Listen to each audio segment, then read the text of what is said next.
로마서 8장 35절부터 39절을 같이 보시겠습니다.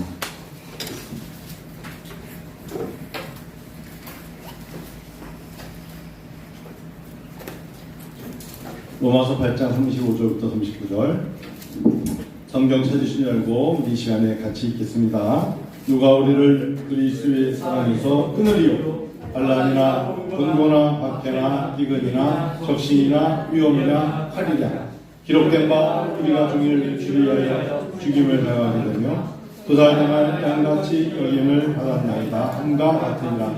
그러나 이 모든 일에 우리를 사랑하시는 이로 말미암아 우리가 넉넉히 이기느냐. 내가 확신하노니 사망이나 생명이나 천사들이나 권세자들이나 변jel이나 장래이나 능력이나 높음이나 기쁨이나 다른 어떤 피조물이라도 우리를 우리 주 그리스도 예수 안에 있는 하나님의 사랑에서 끊을 수 없으리라. 아멘.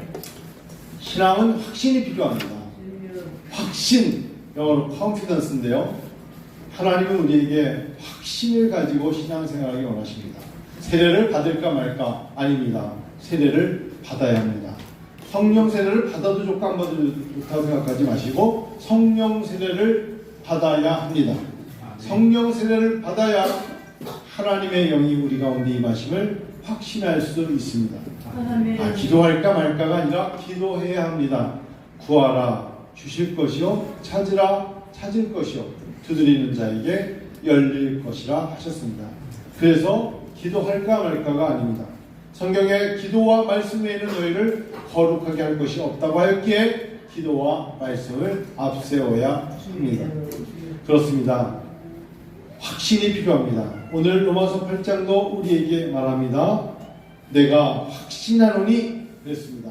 확신이 필요합니다. 하나님은 사랑이십니다. 하나님은 사랑이시기 때문에 요한복음 3장 16절에 하나님이 세상을 우리를 이처럼 사랑하사 아들 독생자를 주셨으니 이는 저를 믿는 자마다 멸망치 않고 영생을 얻는 것입니다. 여러분, 어느 부모가 자녀를 사랑하지 않겠습니까? 잘 생각해 보십시오. 어떤 가정도 내가 사랑하는 내 자녀만큼 다른 가정도 부모가 자녀를 사랑합니다. 저도 마찬가지고 누구나 마찬가지입니다. 진정한 사랑이 뭔지 아십니까? 기도하십시오. 육적인 사랑은 때로는 섭섭하면 그 사랑을 잃어버리고 내가 사랑했던 거 다 헛된 거야 말할 수 있습니다. 그러나 하나님의 사랑은 그렇지 않습니다. 하나님은 우리를 창조하시고 하나님의 영을 불어 넣으사 생기가 생명이 되었을 때부터 하나님의 속성은 사랑이십니다. 그래서 정말 자녀를 사랑한다면 여러분 오늘 확신을 갖고 내가 내 자녀를 사랑한다면 무엇을 먹을 걸, 무엇을 입을 걸, 무엇을 선물을 아닙니다. 기도하십시오. 내가 정말 내 자녀를 사랑한다면 기도해 주셔야 됩니다. 정말 자녀를 사랑한다면 가장 위대한 하나님의 엘샤다이 하나님의 힘을, 공급의 힘을 얻을 수 있도록 기도하셔야 됩니다. 하나님은 살아 역사하신 하나님이시기 때문에 우리가 기도할 때 하나님은 당신 나의 힘이 되신 여호와여 내가 주님을 사랑합니다.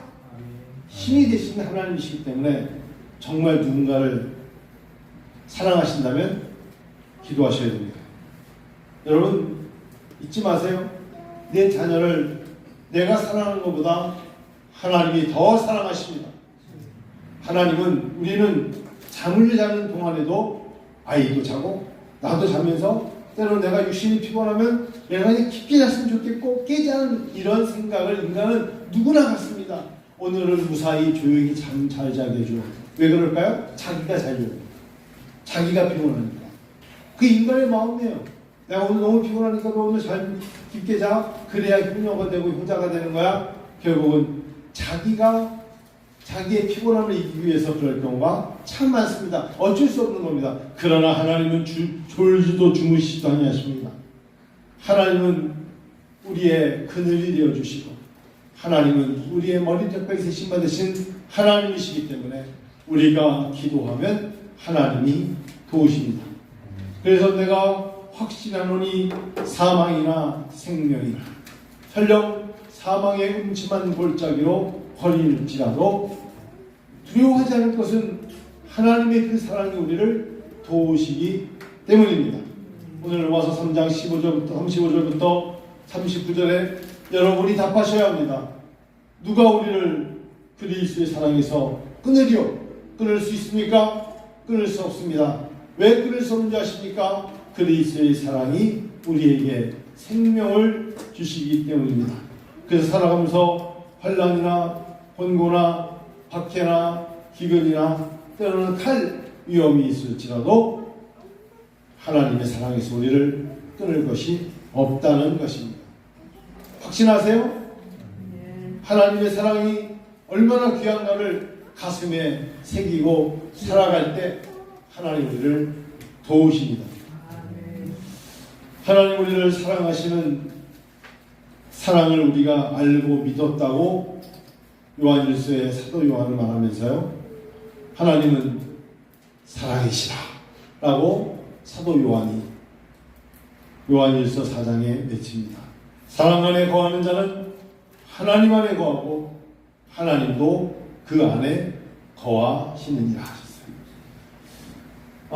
말씀드린 것처럼 하나님의 사랑이 식으면 드러나는 현상 중에 하나가 미움이 생깁니다. 하나님의 사랑이 식어가면 드러나는 현상 중에 하나가 하나님을 경외하는 모든 것들을 박해합니다. 하나님의 사랑이 싫어요. 그래서 교회를 비판하고 교회를 귀히 여기지 않고 믿음의 확신과 교리를 귀하게 여기지 않습니다. 하나님의 사랑이 식으면 절대로 감사가 입에 남지 않습니다. 하나님의 사랑이 식으면 평안이 사라지고 편리하게 살려고 합니다. 하나님의 사랑이 식으면 예배가 쉼이 아니라 쉼이 됩니다. 하나님의 사랑이 식으면 하나님께 나옴이 아니라 하나님부터 멀리 갑니다. 하나님의 사랑이 식으면 황금률인 황금이 아시죠? 남을 대접하는 것을 소홀히 여깁니다. 하나님의 사랑이 있을 때에 이 모든 것이 반대로 갑니다. 감사가 있고 기도가 있고 섬김이 있고 순종이 있습니다. 예수님은 요한복음 15장 9절에 이렇게 말씀하십니다. 아버지께서 나를 사랑하신 것 같이 나도 너희를 사랑하였으니 나의 사랑 안에 거하라고 말씀하십니다. 나의 사랑 안에 거하라. 사랑하면 안아줍니다. 오늘도 점심시간에 보니까 특히 아빠도 그렇지만 엄마들이 사랑하는 아이들을 자기는 안 먹어도 아이들을 먼저 먹이고 입을 벌려오면서 아주 숟가락으로 입에 넣어서 먹이고 합니다. 왜 그럴까요? 사랑해서 그래요. 사랑해서. 사랑하니까. 엄마가 아빠가 비교한다면 특별히 엄마가 더 그렇고 아빠들은 먼저 자기들 먼저 먹은 다음에 하는 경향을 좀 많이 있는 것 같은데 얼마나 사랑스러운 아이들이 애들 먹는 모습만 봐도 기뻐하는지 모르겠습니다. 나의 사랑 안에 거하라 하십니다. 로마서 8장을 보면 우리가 볼 때 높음이나 기쁨이나 다른 어떤 피조물이라도 우리를 우리 주 그리스도의 사랑 안에 있는 하나님의 사랑에서 끊을 수 없으리라 하셨어요. 여러분 지난주에도 좀 말씀드렸습니다만 내가 예수 믿은 것은 기적인데요. 더 큰 기적은 뭐냐면 이제 더 이상 예수를 믿지 말라고 했을 때 목숨을 걸고 믿을 것 같은 그 믿음을 가진 것이 진정한 기적입니다. 네. 참 놀랍죠? 예수 안 믿는 사람에게 예수 믿으라고 말해서 어떻게 예수를 믿게 하는 건 힘들어요. 예수를 만나고 예수를 믿은 다음에 예수를 믿지 말라고 했을 때 끝까지 목숨을 걸고 그 예수의 사랑을 어떻게 그렇게 생명보다 귀한 것은 없다고 말하면서 이 세상을 살아갈 수 있는지 이보다 더 큰 기적이 어디 있겠어요? 그것은 하나님의 사랑이 우리 가운데 있기 때문입니다. 올여름 여러분 마음속에 하나님의 사랑을 확증하십시오. 하나님 앞에 하나님 저에게 하나님의 사랑을 부어주시옵소서 기도할 때마다 하늘의 문을 여시고 하나님의 사랑으로 가득 차게 해달라고 외쳐보십시오. 하나님의 사랑이 임하면 삶이 달라집니다. 사람의 판단과 평가가 그렇게 중요하게 와닿지 않아요. 하나님의 사랑이 있으면, 하나님의 사랑으로 채워지면 세상이 다 하나님의 손으로 창조되었기 때문에 하나님께 모든 것을 의탁하며 하나님 앞에 내어 맡기게 됩니다. 로마서 5장 8절에 우리가 아직 죄인 되었을 때 그리스도께서 우리를 위하여 죽으심으로 하나님께서 우리에게 대한 자기의 사랑을 확증하셨느니라. 확증하셨다. 예수께서 우리를 위하여 죽으심으로 하나님의 사랑을 확증하였다라고 말합니다. 여러분, 설교하면서 이런 말씀드린 게 어찌 보면은 부끄럽기도 하지만 누군가를 위하여, 가장 사랑한다는 사람을 위하여 목숨을 내주실 수 있습니까? 참 어렵죠. 정말 여러분, 그런 마음은 100% 1000%지만 정말 내 생명을 끊으며 이 사람을 살릴 수 있을 때 내 생명을 끊고 살릴 수 있는 그런 삶을 가진 사람이 몇 프로나 되겠습니까? 이 땅에 불가피하게 어쩔 수 없으니까 할 수 있을지 몰라도 거의 그런 일은 없습니다.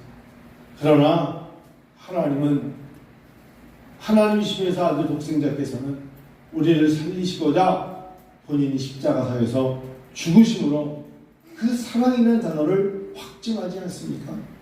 그만큼 하나님의 사랑은 그 어떤 것과 비교할 수 없는 것입니다. 하나님께서 피로 사신 것이 어디입니까? 교회입니다. 하나님의 사랑을 어떻게 확증합니까? 물어보신 분들이 많은데 교회를 사랑하시면 됩니다. 교회를 사랑하십시오. 주께서 피로 사신 것이 교회이기 때문입니다. 교회가 하는 일에 동참하시는 것이 교회를 사랑하는 것입니다. 예배에 동참하는 것이 하나님의 사랑을 확증하는 것이요, 중보기도하는 것이 하나님의 사랑을 확증하는 것이요, 전도하는 것이 하나님의 말씀에 대하 순종하는 하나님의 사랑을 확증하는 것입니다. 여러분, 1년에 살아가면서 하나님의 사랑을 확증하느라고 예수 믿으세요, 예수가 생명입니다, 그를 믿으면 천국 갑니다라고 말하는 기회가 많지 않습니다. 그런 기회가 왔을 때 놓치지 마시고 하나님의 사랑을 확증하신 여러분 되시기를 축원합니다. 놓치지 마세요. 가까이 있는 사람에게 예수의 사랑을 확증하여 주십시오. 자녀들에게도 하나님의 사랑을 강조하며 하나님의 사랑을 확증하셔야 하나님이 기뻐하십니다. 다음 주가 저희 교회 16주년이요 장로 장립을 합니다. 얼마나 감사한지 모릅니다. 얼마나 저에게는 감격적인지 모릅니다. 주께서 이 땅에 교회를 세워주셔서 은혜와 비전이라는, 은혜로 구원받은 사람이 비전으로 일하는 교회를 세워주신 것도 감사한데, 그 안에서 생명으로 영생을 주신 하나님의 은사로 이렇게 함께 모여서 예배드린다는 것이 하나님의 확증이요 얼마나 큰 간증인지 모릅니다. 이 안에 어린아이들이 지금 부모님을 따라와 예배드리며 잠을 자기도 하고 유아실에서 다른 일을 할지라도 저들에게 하나님의 사랑이 확증되기를 원합니다. 주님 기뻐 여겨 주시고 하나님의 놀라운 사랑으로 인도해 주시기를 원합니다. 누가 우리를 그리스도의 사랑에서 끊으리. 내일 안양대학교 낙도팀이 이제 여름 사역을 시작하기 전에 제 마음속에 출범을 앞에 두고 예배 설교를 부탁한다길래 제가 하나님의 사랑에 대한 설교를 합니다. 여러분, 왜 외진 곳에 복음을 전하러 갑니까? 하나님의 사랑이 너무나 과분해서, 하나님의 사랑에 너무나 감격해서 나가라는 것이지 그냥 종교적인 행위로 봉사하러 하는 것은 아니지 않습니까? 하나님의 사랑을 전하라는 겁니다. 어떤 일을 하던 하나님의 은혜로, 하나님의 긍휼로 하나님의 사랑을 하는 것이기 때문에 사명감을 가지고 하는 것입니다. 전 최근에 제가 맡았던 미국에 있는 신학교의 책임자를 맡았다가 마음이 상하였어요. 그리고 거기다가 이제 올해로 사임을 하겠습니다. 말했던 것은 딱 하나입니다.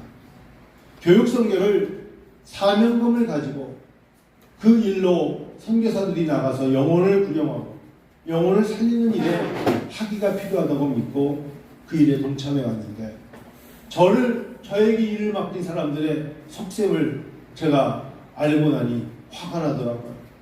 한 사람당 얼마씩 부당 계산해서 1년에 얼마를 계산해서 1,500만 원을 내시오. 이런 얘기를 들으니까 내가 과연 이것 때문에 했는가? 라는 실망감과 그런 것을 요구하는 사람들을 바라볼 때 이들이 하나님의 사랑을 가지고 하는 것이 아니었구나 라는 실망이 드니까 하나님을 사랑하는 사람들이 협력하여 서로 이루어야 되는데 이익을 챙기려는 사람들 속에 내가 도구로 활용되는 것에 염증이 나더라고요. 화가 나더라고요. 그렇다면 나는 하지 않겠다 라고 가감하게 영등포에 있는 롯데마트 외곡중에 있는 커피숍에서 말하고 나니까 마음이 오히려 후련하더라고요. 마음이 오히려 편한 거예요. 하나님이 또 다른 일로도 일하게 하시지 않겠습니까? 하나님은 더욱더 정말 하나님의 사랑을 확증하는 사람들이 협력하여 일을 할 수 있겠구나 하는 생각이 들더라고요. 여러분, 사랑하는 성도 여러분, 한 주 동안 세상에서 얼마나 피곤하십니까? 여러분의 얼굴을 뵈면 하나님의 얼굴을 뵈는 것 같기도 하지만 굉장히 피곤하구나 그 생각 안 가질 수가 없는데 여러분 앞에 서 있는 담임 목사도 정말 최선을 다해 살고 있습니다. 저도 정말 항상 조심하는 게 쓰러질까 봐 걱정이 될 정도로 시간이 나면 눈을 감고 벽에 기대서 살짝 단잠을 자면서 정말 얼마나 시간을 쪼개고 쓰는지 모릅니다. 6월 달에 논문 한 편을 쓰는데 1년에 한 편 쓰는 거를 5월 달도 한 편 쓰고 6월 달도 한 편을 쓰면서 나름 최선을 다해서 책 15권, 20권을 갖다 놓고 읽고 각 줄을 50개 달고 참고문헌을 40권 나면서 쓰고 있어요. 이제 지난주에 논문 한 편을 마쳤어요. 마치고 나니까 이제 또 수정 들어가겠지만 마음이 얼마나 편한지 몰라요. 그 제목이 뭔지 아십니까? 19세기 말에 슐라이마로만 생각하는 자유주의 신학을 반박하는 비판에 대한 글입니다. 사람들이 다 한 명 영혼을 교회 들어오기 그렇게 힘들게 하는데 이 자유주의 신학으로 말미암아 이제 모든 진리의 기준은 성경이 아니라 이성이요 지성이라고 외칠 때 그 전에 전통적인 기독교의 신앙을 갖고 오직 성경 솔라 스크립트를 외쳤던 사람들이 갑자기 교회를 떠나버리는 무서운 이단입니다. 한 영혼을 천하보다 귀하게 여기려고 하나님이 한 사람을 불러왔더니 삭군대에서 양에스를 쓴 이리가 늑대가 순수한 신앙을 다 배척하면서 내쫓아버리는 실족하게 만드는 큰 어려움을 직시하면서 오늘날에도 한국교회의 자유주의 사상과 자유주의 신학에 이제는 인간의 이성과 지성으로 판단하는 신앙생활을 하려는 자들에게 안 된다는 겁니다. 하나님의 말씀이 가는 데까지 이성과 지성을 떨쳐버리고 나의 생각대로 나의 계획대로 내 이성적인 판단으로 살지 말고 이렇게 하면 많은 데이터베이스가 그러는데 이게 된다더라 말하지 말고 하나님이 어제 뉴스를 보니까 남중국이 홍수로 말미암아 하루에 300mm 비가 내려가지고 다 잠기고 북중국은 반대 똑같은 나라인데 가뭄으로 말미암아 50년 만에 모든 작물이 다 죽일 때 죽어버리는데 이런 시대 속에서 인간이 AI와 빅데이터를 가지고 아무리 분석하면 뭐하겠습니까? 하나님이 비를 주시지 아니하시면 다 말라 죽는 것이요 하나님이 비를 내리사 홍수가 되게 되면 그 잘 지었던 집들과 차가 다 떠내려가는 거 아니겠습니까? 하나님 의지하세요. 하나님만 바라보셔야 됩니다. 하나님의 사랑이 확증되어야 돼요. 사랑을 해야죠. 우리 성도 여러분 부탁합니다. 인간의 이성과 나의 판단과 나의 지식과 나의 경험에 의존하지 마세요. 그 경험에 내가 갇히면 하나님의 세계를 초자연적인 하나님의 세계를 볼 수가 없습니다. 물이 변하여 포도주가 됐습니다. 그러면 믿으세요. 오병이어의 기적이 있었답니다. 믿으세요. 하나님은 그보다 더 큰 일도 하실 수 있는 하나님이시라는 것을 믿으세요. 초자연적인 것입니다. 하나님이 동풍을 불어버리면 우리 손으로 잡을 수 있는 메뚜기 몇 마리가 되겠습니까? 하나님이 동풍을 불면 모든 메뚜기 떼를 다 쫓아버릴 수도 있는 하나님이십니다. 그런 믿음이 필요한 때입니다. 그 믿음을 가지고 살아야 합니다. 우리 청년들, 오늘 여기 청년들이 있는데 이 시대가 다양성의 시대, 해체주의 여러 가지가 있지만 순수한 신앙을 가지고 하나님을 믿어야 하나님이 도와주십니다. 모든 병을 다스리시고 모든 전쟁도 다스리시는 하나님이십니다. 그 하나님의 사랑을 확증하며 6월 마지막 주를 맞이하시고 7월을 준비하는 성도님 되시기를 축원합니다. 기도하겠습니다.